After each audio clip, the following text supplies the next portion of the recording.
Black Beauty, Chapter 19, Only Ignorance. I do not know how long I was ill. Mr. Bond, the horse doctor, came every day. One day he bled me. John held a pail for the blood.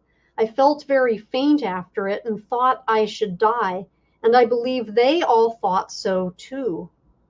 Ginger and Merrylegs had been moved into the other stable so that I might be quiet, for the fever made me very quick of hearing. Any little noise seemed quite loud, and I could tell everyone's footstep going to and from the house. I knew all that was going on.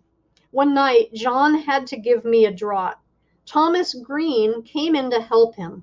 After I had taken it and John had made me as comfortable as he could, he said he should stay half an hour to see how the medicine settled. Thomas said he would stay with him, so they went and sat down on a bench that had been brought into Merrylegs' stall, and put down the lantern at their feet that I might not be disturbed with the light. For a while both men sat silent, and then Tom Green said in a low voice, "I wish, John, you'd say a bit of a kind word to Joe. The boy is quite broken-hearted. He can't eat his meals, and he can't smile.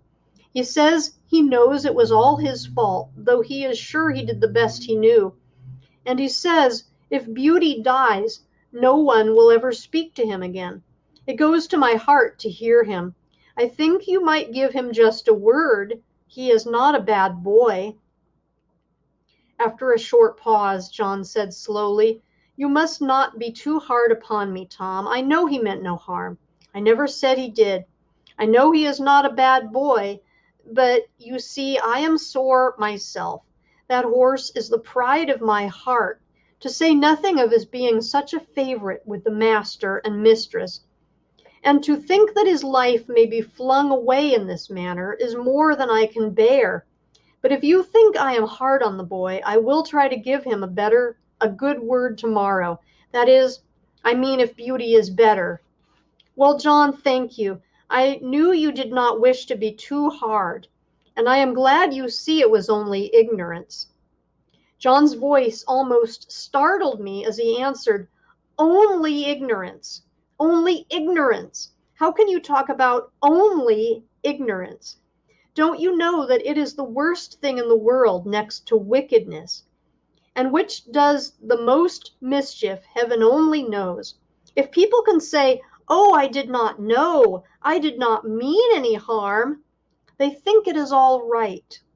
I suppose Martha Mulwash did not mean to kill that baby when she dosed it with Dalby and soothing syrups, but she did kill it and was tried for manslaughter."